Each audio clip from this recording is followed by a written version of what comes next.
Okay, it is time for another book review, book read. I don't know how to describe it, but I'm reading another book. I just finished the Mistborn trilogy and I loved it. If you want to watch my reaction, go there. I sound like a real YouTuber.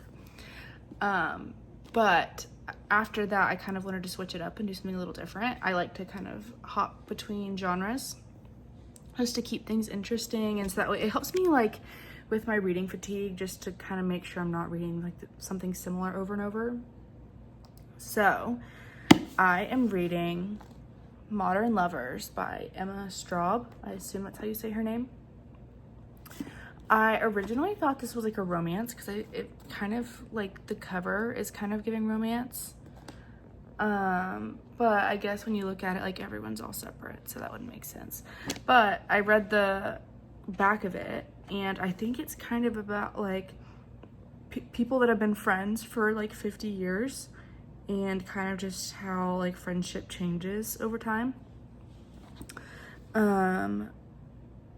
It says Straub packs wisdom, insight, and humor together in a satisfying book about neighbors and nosiness, ambition and pleasure, the excitement of youth, the shock of middle age, and the fact that our passions, be they food or friendship or music, never go away. They just evolve and grow along with us. So I think that sounds absolutely beautiful. I'm really excited to see where this goes. It has like a ton of like, which I know that's not always like what you should look for, but it has a lot of, it's like a New York Times bestseller, a lot of like recommendations on the back by other people. So I'm excited to just dive in. And she's been published by the New York Times, the Wall Street Journal, Vogue, Elle, Condé Nast Traveler, I'm assuming that's French, and The Rookie. That's been published in 18 countries. Interesting. I'm excited to get started, and I'll let you know what I'm thinking. Okay, so it's late, so I'm gonna go to bed, but I made it to page 57. I was kind of reading off and on, but yeah, I made it to page 57. It's the beginning of chapter 12. Basically, it's these two couples, Zoe and June, and then Elizabeth and Andrew. Zoe and June have a daughter named, is it June? Am I getting that wrong? I'm second guessing myself.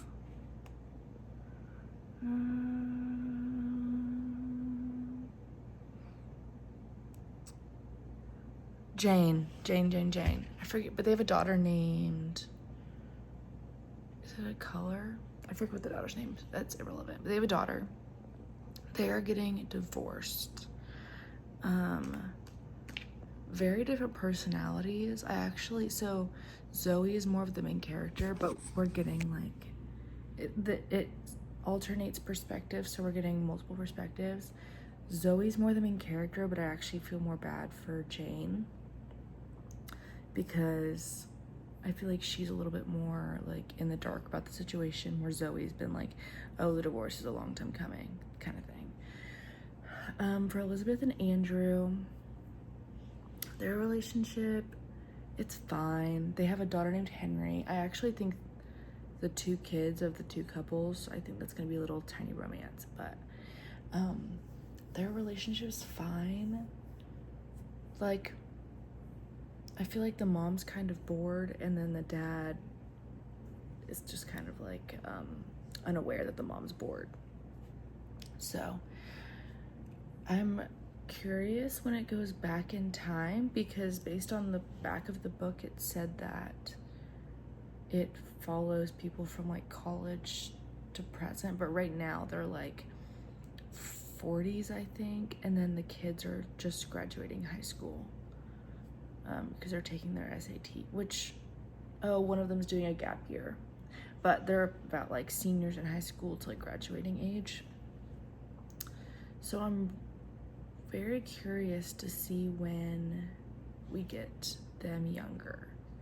But it's good. I can already kind of see the friendship element that they said it would have, because it's kind of talking about how, at least from Elizabeth's perspective, they've been friends for so long, and she kind of feels like the friendship has like turned a little bit like, not weird, but there's like a little bit of a divide, just because she's like, we've been friends for so long. I think she said we can only connect with a time travel machine or a microscope or a telescope or something. Basically saying they can only talk about like major life events. Like Zoe was talking about their divorce. I think it was a microscope or a time travel machine. Saying they can only connect over like a big event and like dissect their life or the past. That's really all they have left. She's like, we have dinner like every couple months, but she's like, we don't really have much like day-to-day stuff in common anymore. I wish I could remember the exact wording of that, because it kind of stuck with me a little bit, but I'm really enjoying it. There was one like weird reference to Taylor Swift I didn't really like. It was just weird. I didn't really like it. Like, I couldn't tell if it was supposed to be like rude or not. Either way, it just kind of took me out of it. I don't like when people reference like pop culture stuff in books like that. Excuse me. Oh, but Elizabeth was referencing Sense and Sensibility, which is my favorite Jane Austen book. And she basically wrote a song based on this like line in Sense and Sensibility, where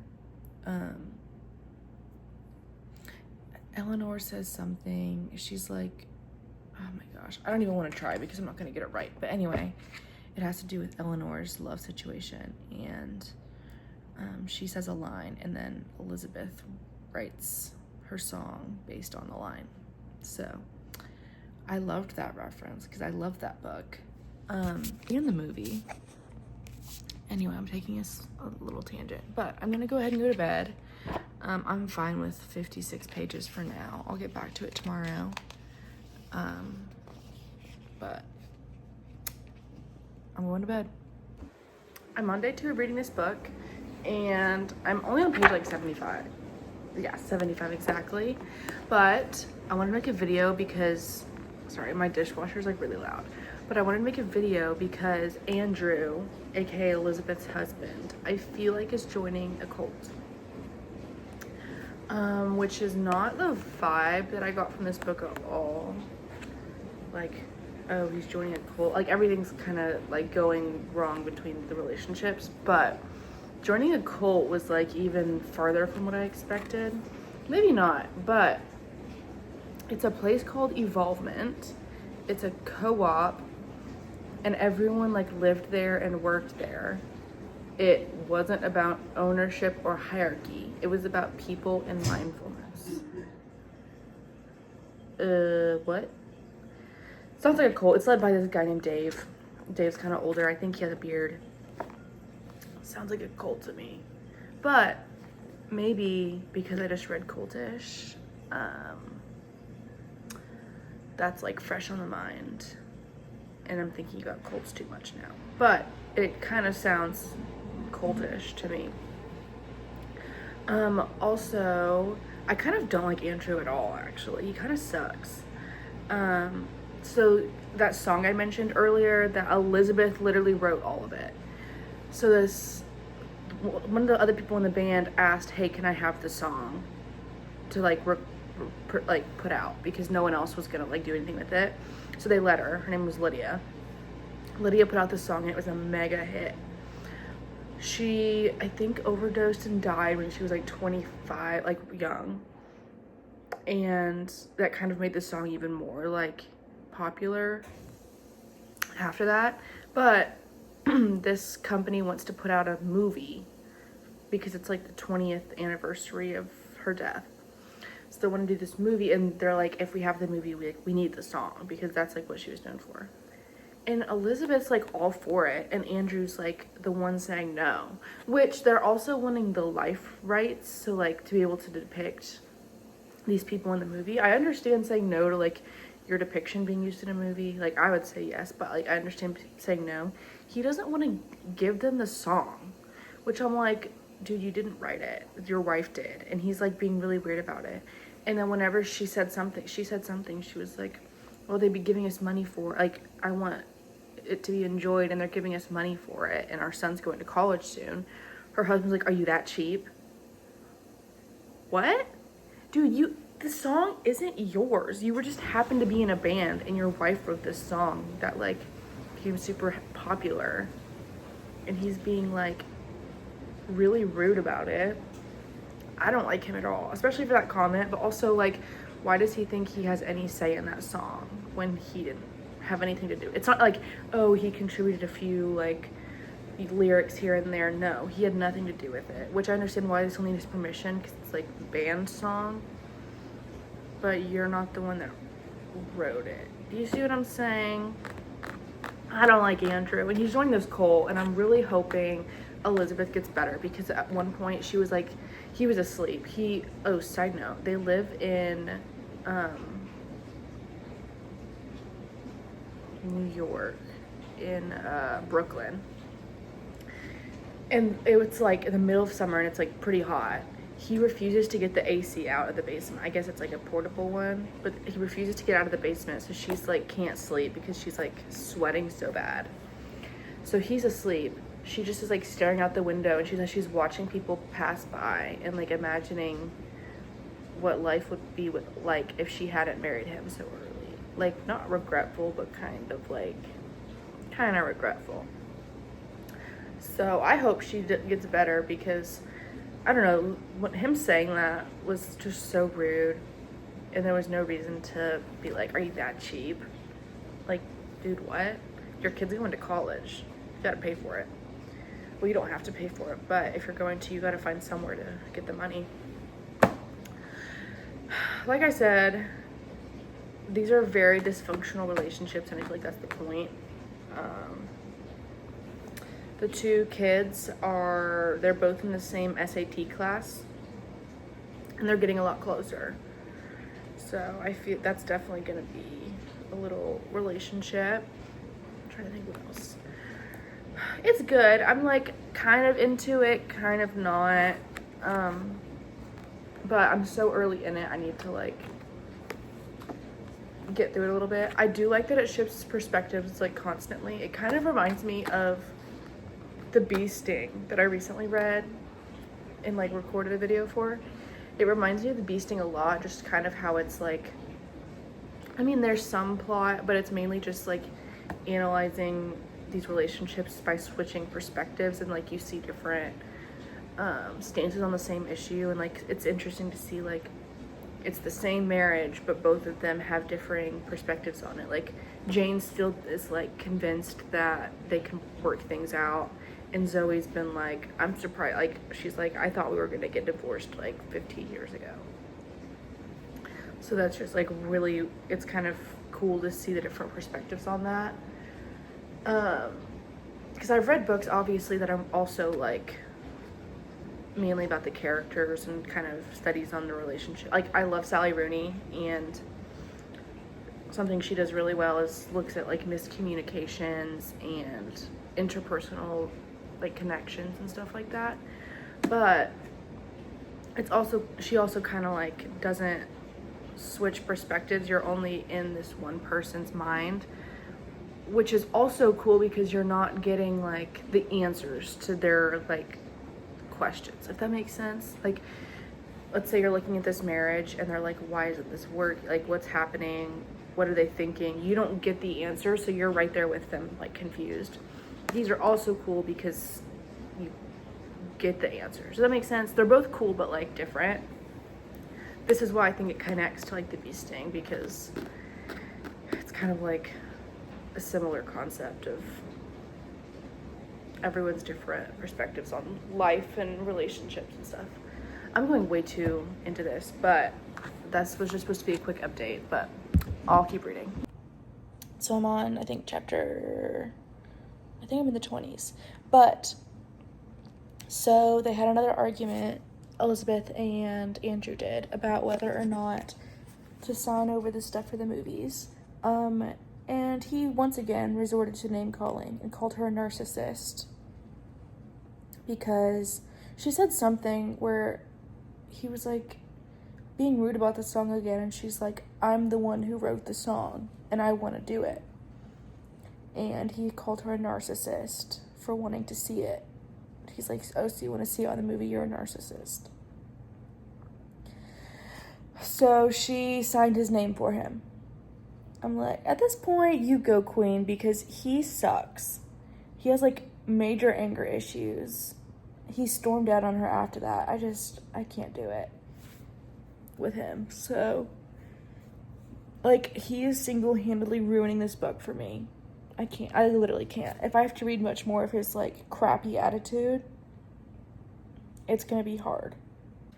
Also, I highly recommend when you're reading a book to find a Spotify playlist. A lot of times they'll have one made for the specific book. They don't have one for this book, so I just found like a general reading playlist. But a lot of times, like if you type in the book title on Spotify, they'll have a playlist. Someone will have made a playlist for it. So, 10 out of 10 recommend. Okay, so a lot has happened. Harry and Ruby, the two kids, were caught hooking up in a park by the police, and all the parents had to pick them up from the police station.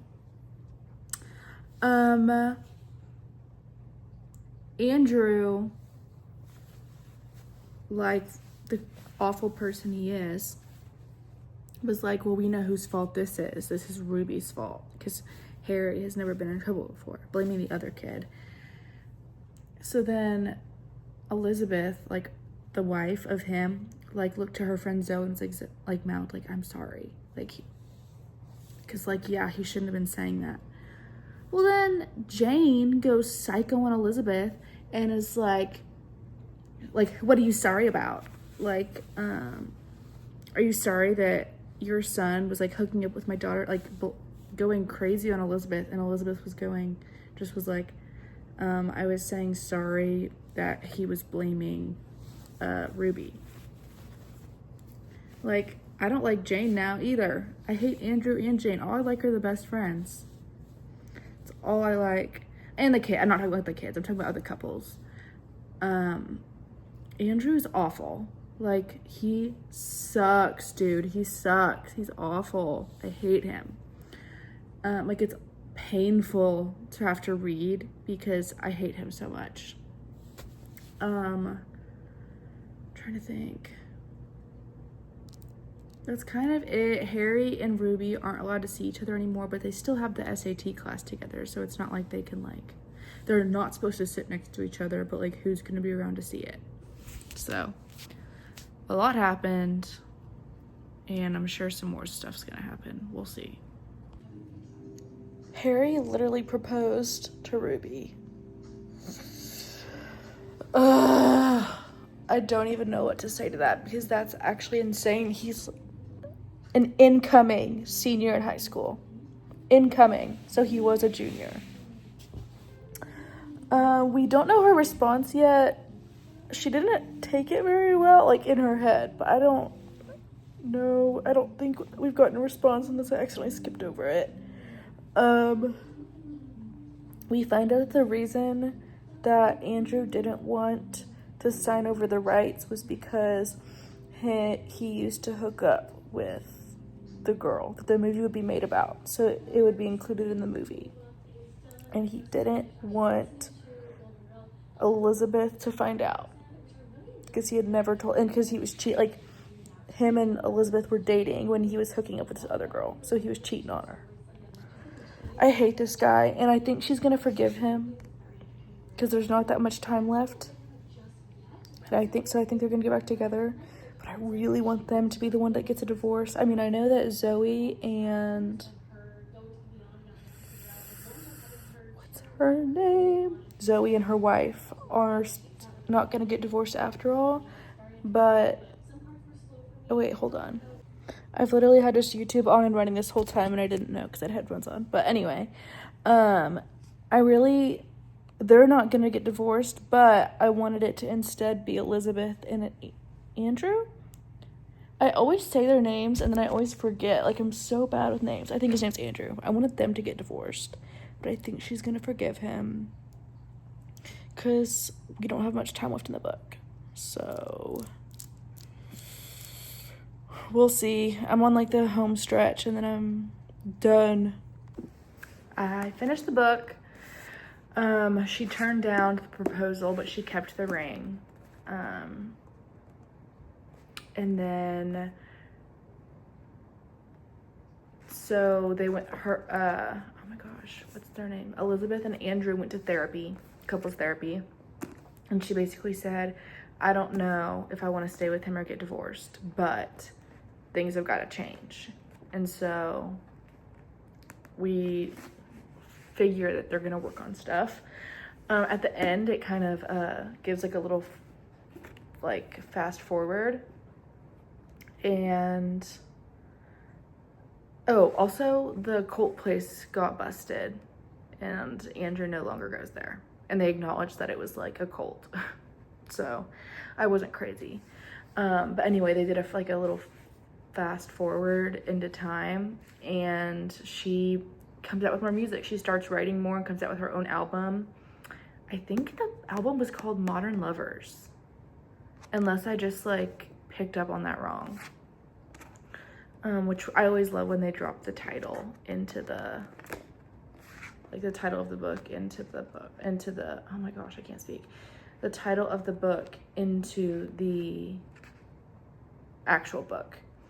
And they did it so it's all these like little newspaper clippings at the end.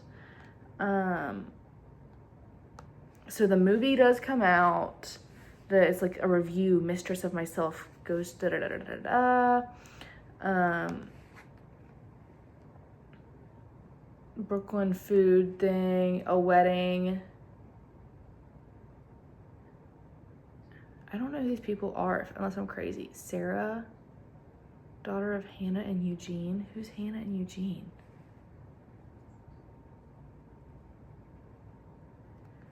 I don't know. Maybe I'm crazy. Maybe it's just supposed to be like random. I don't know. But anyway, it was a really cool ending. It wasn't very, I mean, there was a little bit of plot, but really it was just like character relationships and resentment and how that can look in a relationship, both platonic and romantic. I'm trying to think. Rating, I'm gonna give it a 3.7. Feels a 3.5 feels good. I enjoyed reading it. I would like, if given the chance, I would still read it, but I don't think that